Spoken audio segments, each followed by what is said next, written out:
Hey guys, this is Mark from Bellefonte.com. We're coming to you from the Bellefonte Art Museum. Pretty awesome place. If you haven't checked it out yet, please come in, check out BAM. They're open. You can do private tours. You can walk around and see some amazing artwork. Bellefonte Art Museum is a gem in the downtown Bellefonte community. So thanks to them for hosting us tonight. This is awesome. And today, or this evening, we have the Spring Hill Paranormal Investigators with us. If you follow Bellefonte.com over the past couple of years, you've seen some stories about these guys, really compelling, nutty stuff that you see and you hear about in the community.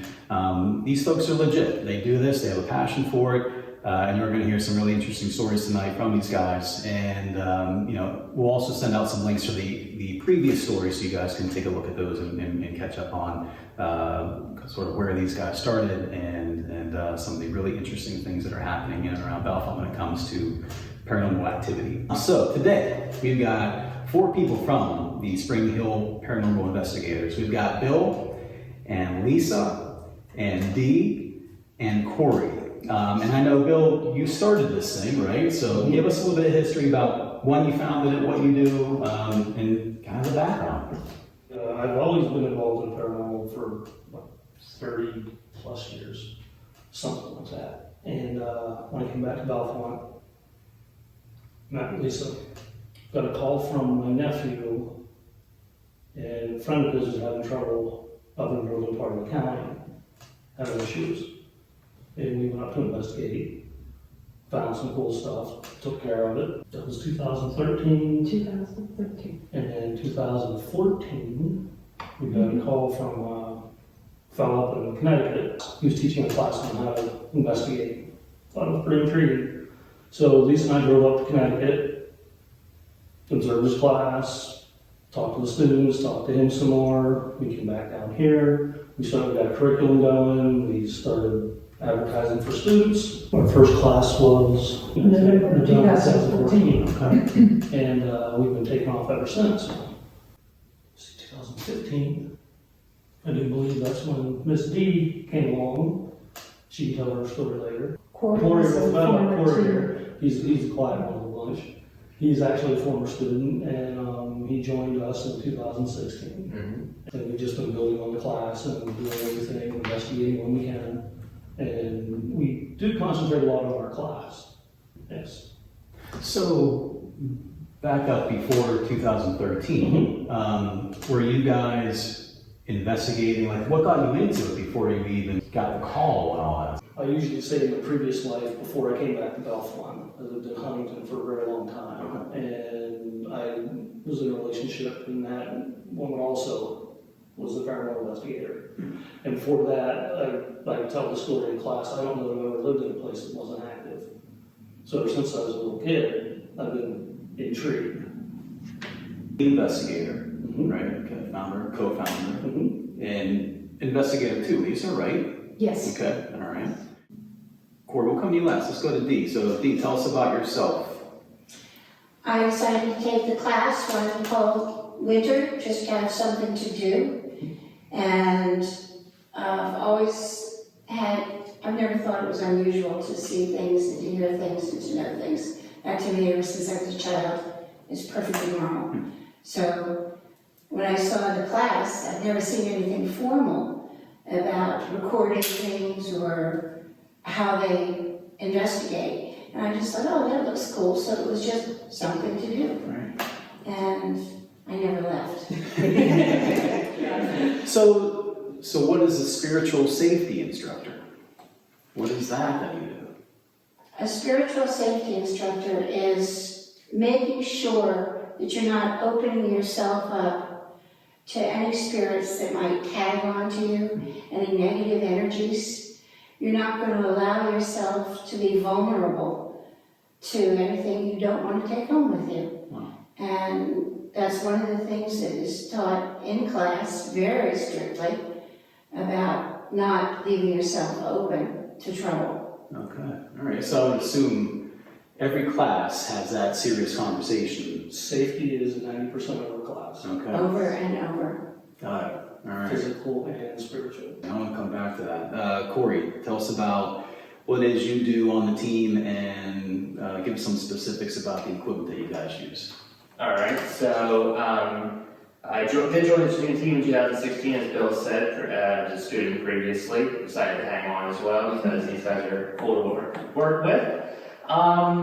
In the class, along with the safety, along with spiritual protection, knowing all of that, there's also the process of conducting an investigation correctly. You'll see multiple times on TV and in movies where you have paranormal investigators running amok in a cemetery, and there's no rhyme or reason what happens, and they 9 chances out of 10 wander into a Dairy Queen and come out saying they saw 5 demons, and that's not usually what happens. So we have multiple different technologies we use, and essentially what it comes down to is when we do an investigation, you're trying to examine your surroundings. You're looking at changes in the environment, whether that be a change in energy, a change in light absorption, and the goal of an investigation is to try to find a way that you will collect that data and be able to prove that there was nothing physical around that could cast that object. So we use things like, common equipment like digital cameras and voice recorders to capture obviously pictures and sound. And these are just things you guys can pick up at Best Buy or? Correct. Okay. Right. Yep. Amazon is our friend. There are some specialty equipment that we use, like microbolometers, which are essentially FLIR cameras, in order to detect, essentially the heat, the higher temperature range of the electromagnetic spectrum. We also have, various things like the ghost spot, which is essentially what we always like to say is like a transistor radio with the knob cut off. So it essentially runs through the radio real quickly in order to pick up, essentially the radio waves, and be able to pull certain words from radio waves. And if you look at the rate that this thing's running at, it's very hard to say that a DJ would form a complete sentence across multiple different channels within this period of time. So it scans everything. We run that thing through the FM dial, it goes 150 times a minute. Wow. Up the FM dial, or the AM dial, either one, 150 times a Or minute. both even. Right, we have one, we do both. So do spirits listen to AM or FM? Mostly FM, believe it or not. If we enter a tunnel, we lose them. Right. So you should probably get some advertisers or something, right? Like on the bus or something like that. But the theory behind that is that they can communicate in real time through the radio waves. And like Corey was saying, it's when you're going through the dial 150 times a minute, if I ask, is there anyone here? The odds of the DJ saying yes, in that is the time it takes to go from 97.1 to 97.3, you can't say that, you can't speak that fast. And the voices cover the entire noise, it's not a broken voice. We've actually gotten 3 and 4 word answers. Wow. Which will cover what, probably 70, 75 radio stations at one time, within 3 or 4 words. Yeah. Wow, amazing. Okay. Jeez. All right. So I didn't interrupt you there. So the radio is one called the Ghost Box, right? Mm-hmm. What else? So I mentioned the microbolometer, which is a FLIR camera. So that essentially is looking at heat signatures. So what we see is the color spectrum, but yet when you look at temperatures of objects, they also give off energy. So the theory goes that depending on the setting you set your microbolometer, FLIR camera at, you can actually see changes in the temperature. And one of the things that a lot of people who experience paranormal phenomena note is either drops in temperature that could not be due to drafts or air conditioning units. And with a FLIR camera, you can actually measure those temperature changes, Wow. at least in a visual perspective. Right. And we look for temperature drops, not necessarily temperature rises, but temperature drops. Okay. So when we watch TV shows or whatever it is, and it talks about I got the chill, usually that's what's the indicator. Is the temperature is dropping. You see it on the FLIR. Okay. Yep, and you can test it by using such an object. Wow. And the reason that all this works is because the theory behind all that is that the spirits are drawing energy. The energy is heat, so they take the energy away from that particular area, and that's why you can walk through a cold spot. Okay. They suck, they're looking for energy. Monitors, batteries, flashlight batteries, and heat in the air is energy. So if something happens, there's a lot to cover, so bear with me here. So from a technology standpoint, if something happens on the FLIR, does it always happen on the other gizmos and gadgets at the same time, or? That's the part of where you need to be able to set up the investigation correctly. A lot of the times, I'm sure we'll get into the nuts and bolts of setting up an investigation, but there's a significant period of time where we do research and leases that plays a big part in the research of a property. And so we are armed with not just the knowledge of what the current inhabitants have seen or are experiencing, but we also have information pertaining to the property's history. And sometimes that's more important than what's actually occurring in the house or in the property. So, speak to me, Lisa. Why is that more important? Tell us how the history connects to the technology and the investigation itself.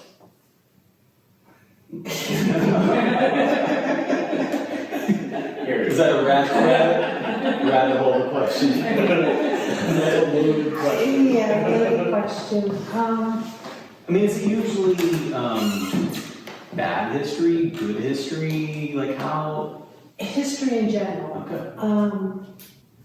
Help me out here. Help me out here. Let's take this building. Right. So, but it starts with like somebody saying, "Hey guys." Yeah, it'll start with an email or phone call or something, Okay. and they'll tell us what's going on. Are you wanting to know exactly how we get an investigation started? Well, How the process works? history piece I'm curious Okay. about, because like I know, especially in Bellefonte, this town is Right. just loaded with Yes. history, and everybody has a story. Yes. And I know we'll get to some deeper stories, but it's like the research component, I think people don't really necessarily think about, like especially because of the TV shows that we watch, it's just straight to the action. It's Right. always just like, okay, we're here at some penitentiary or something like that, and there's never the backstory, I guess, all that much. I'll try to give an example. That will be a little easier for me. We were doing a business here in Bellefonte.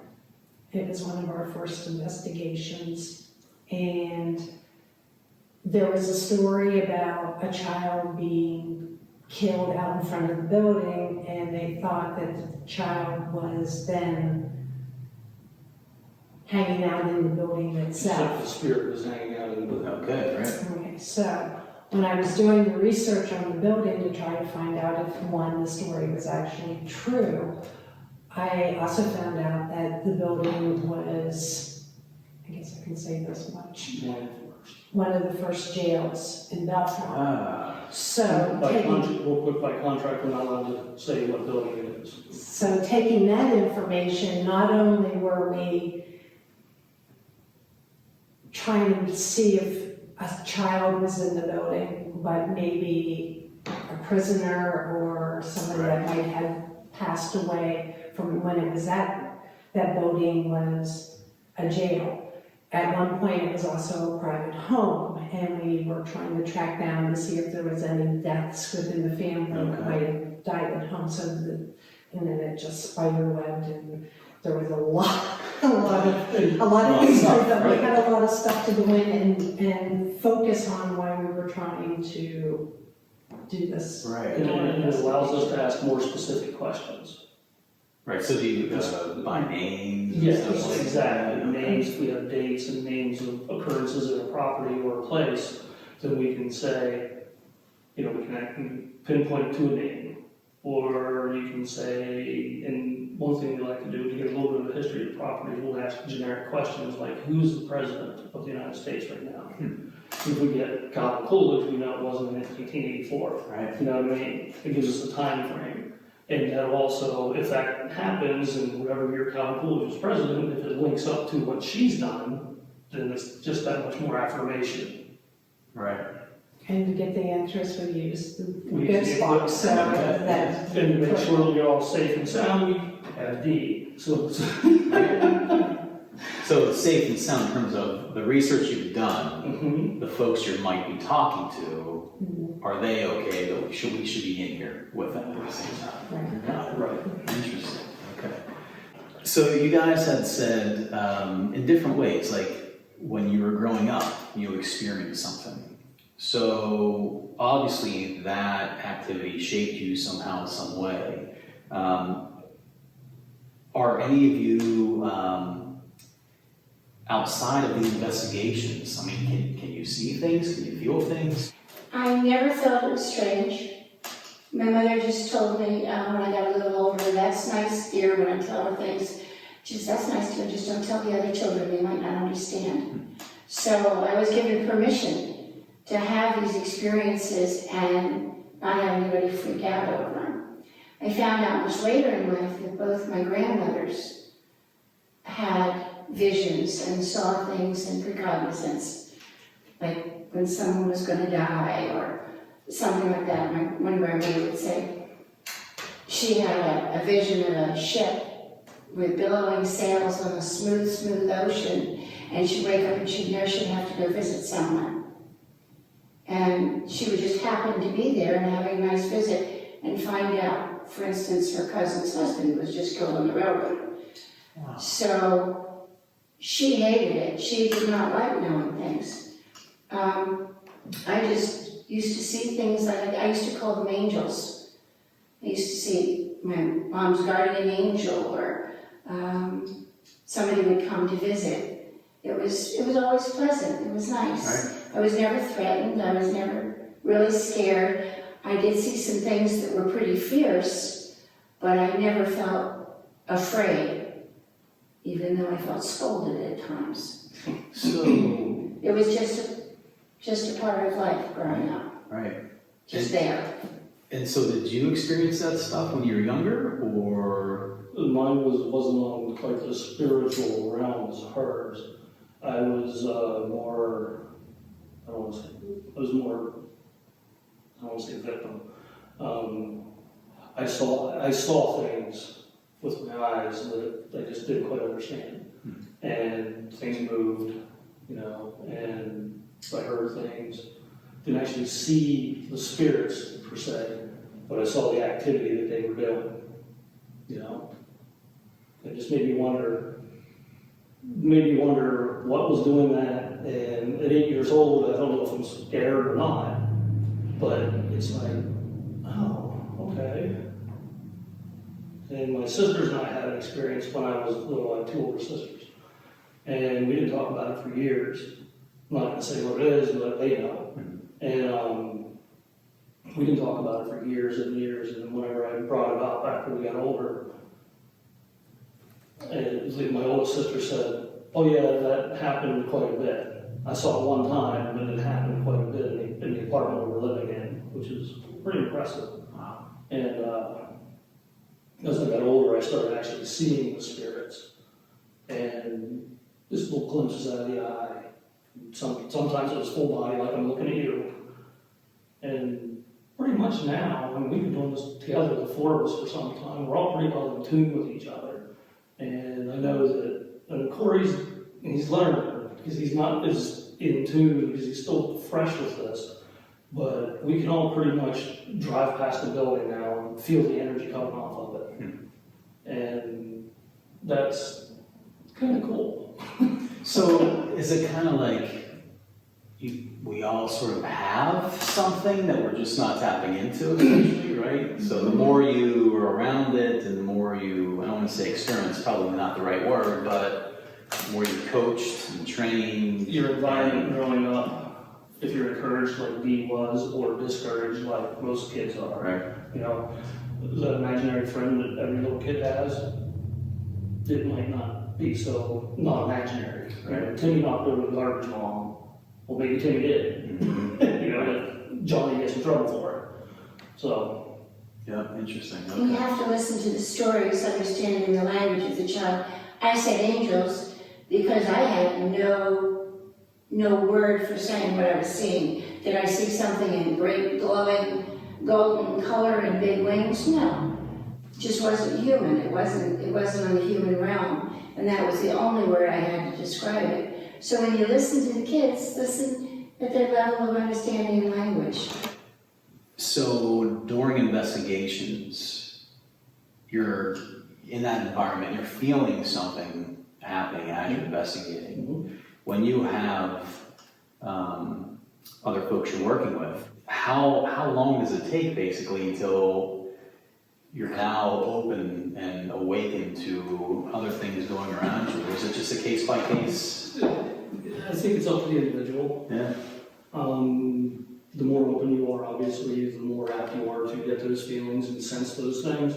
I don't know, Corey, you didn't really have your first experience until you were with, like, Actually, as a student in your class, Right. yeah. I have a science background, and I'm almost in a state where I like maybe not being as well tuned as Dee and Bill are, because I have a feeling that would cloud my ability to perform the investigation to a purely scientific rigor. Right? But yet I still have the resources of Dee and Bill to be able to bring those insights into discussing the results. And his debunking absolutely keeps you grounded. He is our debunker. Okay, so So he's our lead debunker. and is every investigation go through the same debunking process, or is it just Absolutely. so if you hear or see something or whatever, then it's like, okay, now let's put a critical eye on it, let's bring science into the mix, and then you spend time trying to figure out, was this legit or not? Since I'm still relatively new, I've been doing it 4 years now, a lot of the investigation reviewing the evidence, is done actually by Bill and Lisa, and probably more weighted towards Lisa, sorry Bill. She really enjoys sitting down and going through the film, going through the recordings, and really replaying the same 7-second clip. How long does it 14 take for you times to go, or over. how long does it take you to go through a 10-second clip? About an hour. Wow. But wait, forward, watch it, stop it, back it up, watch it again, stop it. And then she'll throw it by me, and then we get the guys together after everything's all done, and we all look over it again. So, So a 10-second clip could take you guys a good half a day to figure out whether or not. pretty close. Yeah. Depending on what it is. But if you were to do an investigation, we have 12 cameras now. Typically, we set up 6 or 8. If we do it, let's do it with 8 cameras, and it's a 3-hour investigation, that's 24 hours of video to go through, plus however many voice recorders times that many hours to go through, and you have to listen to and watch every second. You can't just fast forward to the good parts. So, thankfully, my wife is retired and she does not have a full-time job. And seeing that one piece of, shadow or something in a film or like in a videotape, that doesn't necessarily provide you an answer, though. You have to then rely on other pieces of evidence and or other angles to be able to triangulate what actually occurred, and really not really actually figuring out what actually occurred, but make sure that it wasn't some sort of contamination, as if somebody walked across the How room. long did we look at that light now at the Hewlett Hotel? Oh yeah, There was a branch Yeah. crossing, it was a branch blown across the street light out in front of the Hewlett Hotel. That's where we take our students for investigations, by the way. And we saw it on the wall. We pretty much stopped the investigation for almost 45 minutes to figure that out. We followed that light the whole way through that building until we saw it out on the street light and a branch was going through. It was reflecting. Light plays very, very funny tricks. Right. I mean, that's pretty thorough. Yeah. How do you find your clients, or how do they find you? Well, word of mouth is a big one. And as I mentioned before, we became involved with Mark Keyes from the Pennsylvania Paranormal Association. And what he does is he's got, Google it, check it out, PPA. He's got several teams under his umbrella throughout Pennsylvania and a few other states. And Mark also has 1 or 2 TV shows, he's written a couple books. And if his team is too busy to do something in Pennsylvania, he typically calls us. He actually came on an investigation with us for a class. That was 2000. Last year. It was 2000 last year. Yeah. And he came, we went to the hotel with us down in Lewisburg, and he had a good time. It was very cool. I actually wrote about it, Facebook did it, and he did all that and put it on his website, so I guess we're okay. Right. Does October or Halloween bring out any more activity than any other month of the year? I'm going to put this as delicately as I can. In people's minds, it does. Right. The energy is there 24/7, 365. It's with the hype of Halloween, everybody's awareness, and everybody likes to be afraid. Halloween's great. I mean, I start celebrating Halloween the end of September. Right. How about it? And but everybody's more in tune with it during October. That last little noise you heard in your kitchen, you heard it 3 weeks ago. Just it was the house settling, Right. you know, now 2 weeks before Halloween, oh gosh. Right. 28 demons. Yeah, it's 28 Yeah. demons sitting in his kitchen table going, hey, where's my supper? You know, so. So you brought up something about this year being a very interesting, crazy, special year. So, right, are you guys doing any investigations at all? Can you, particularly if somebody asks, if you got somebody who's really on edge, are you able to help out in any way? Yes. We haven't done, our last class was a year ago, next month, really. And beginning of the year, we just shut down, like everybody else, we shut down. Right. And just recently, we've got a couple phone calls, and we've done one cleansing, I think. No cleansings? We haven't done We booked any. the cleansing, we didn't do it, but she hasn't actually got back with us, I guess. No, we went up and talked to the young lady, but she Didn't follow through. hasn't followed So- through as far as going any further than. And we don't chase folks. If it's a real problem, they'll get a hold of us again. Got it. So you, the follow through, you're saying that she just didn't follow through with actually having you guys come in and do the cleanse and do all that stuff. How much of, when you guys leave, right, Mhm. and you come back to your clients and say, hey, here's what we found, here's what we saw, here's what we think.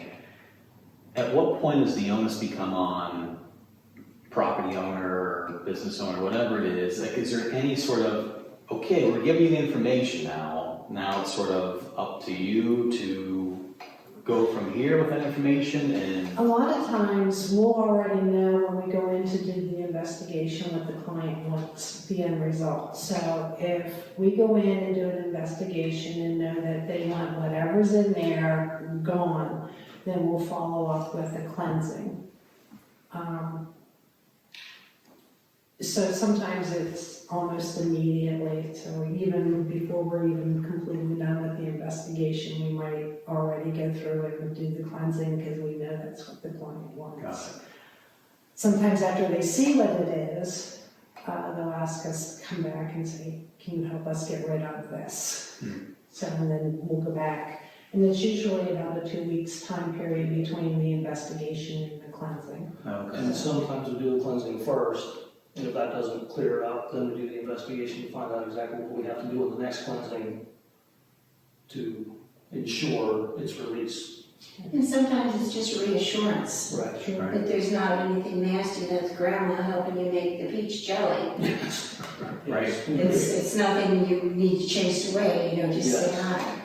So how often does that happen where, clients get freaked out or concerned about the experiences, and after you guys are there, you're like, listen, it's all good, don't worry about it. Never actually say don't worry about it, but we give them the tools and we talk with them, explaining what's going on and what the spirits actually want from them. I mean, they're living, the clients are basically living in their house. Right. We say, well, if they just don't recognize or whatever the case may be.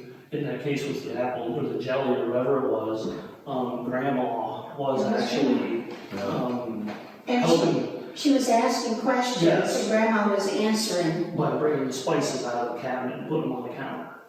Wow. Yeah, it was pretty special. And we did cleansing there, and we left grandma there.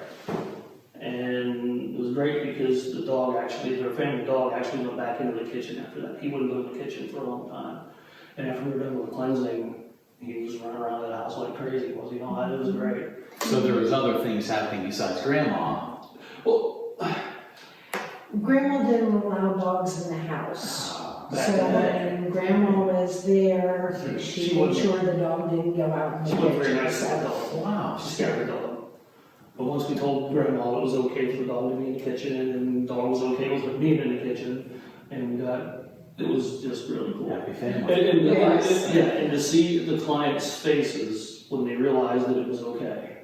That's what this is all about. We're here to help people, And they were very relieved.